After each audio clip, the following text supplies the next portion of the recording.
Hey, what's going on, guys? It's Minnie, and after nearly 3 months of not returning to the series, I am finally bringing you guys the stereotypes for tank mains in Overwatch. I decided to wait for Wrecking Ball to officially enter the game before I made this video, so I hope that somewhat explains the long wait. Also, if you don't mind, I'd greatly appreciate it if you stayed until the end of the video. I have a little update I'd like to mention that I was originally going to make an entire video on, but due to time restraints, I'll just mention it here.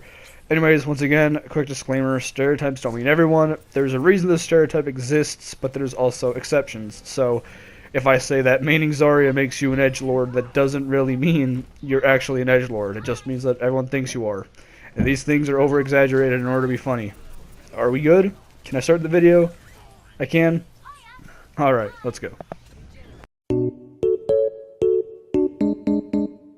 There are 3 types of D.va mains. There's the big titty Twitch streamer that is awful at D.va, and every other hero for that matter.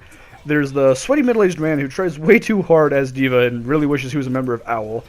Then there's the angsty, emotional teenage kid who doesn't really have any friends, and in order to make up for that, he plays as the most fan service-based hero in his favorite FPS game.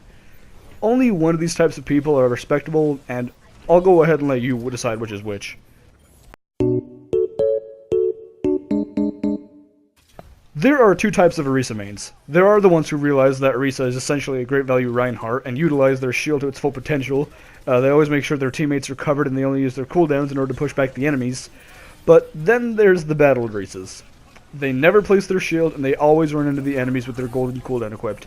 They try their little hardest to get a 6-6-man play of the game, but 10 out of 10 times what happens is they run in, die instantly, spam the thanks communication, and switch over to D.va. One's a blessing, and the other one makes you want to blow your brains out, to be quite frank. Speaking of blowing your brains out, Reinhardt mains. These guys are a mixed bag. Some are good people, some are bad people, but either way, they probably think they're a total badass, and they tend to give themselves a bit too much credit. Did your team just cap the first objective? Well, that's obviously because your Rhino was shielding so much damage. Did your team just win a match? Well, that's obviously because your Reinhardt carried you guys. Did your team just get a team kill? Well, you obviously need to thank your Reinhardt because he used his ult and killed a whole 1 enemy. If you can get past this guy's ego, then for the most part, he'll be a really good asset for your team.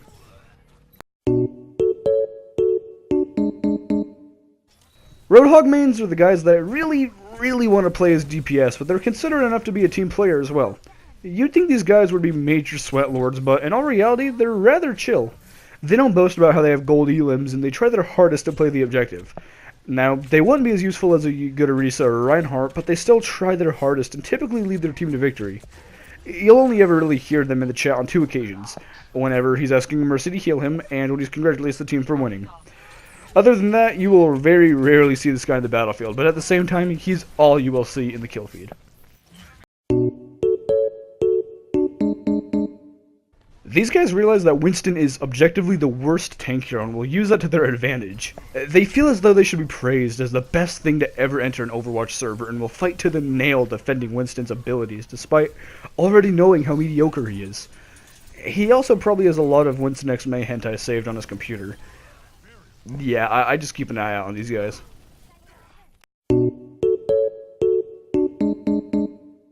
There are 2 types of Wrecking Ball mains. There are the guys who say they're a Wrecking Ball main, but in all reality they're just playing him because he's still new, and soon enough they'll be back to playing Hanzo or Bastion or whoever the hell it is they play. Then there's the guy who actually got really good as Wrecking Ball in the PTR, and they now insta-lock him anytime they can.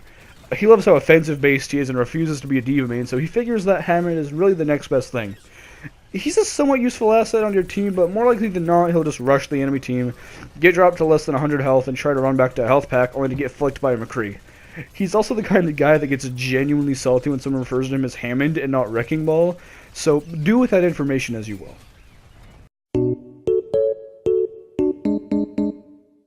These guys are typically silver barriers. I don't know why it's a recurring theme, it just is. They're never really in voice chat, but no matter where on the map you are, if you're in danger, this guy will shield you.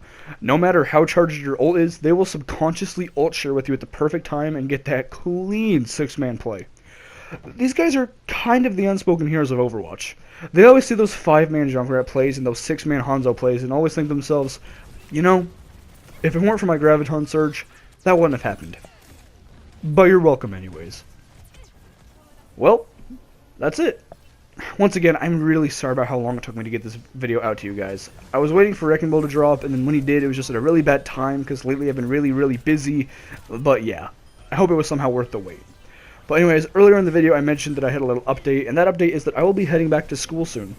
This video should be going out on Tuesday, August 14th, and if that is the case, then I will be resuming class in 2 days. School is starting mad early this year, but I will try my hardest to stay as consistent as possible. I'm not disappearing or anything, I promise.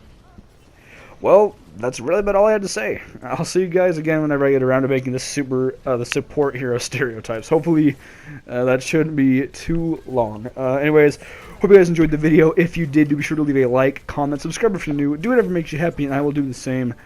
And I'll see all you guys in the next video.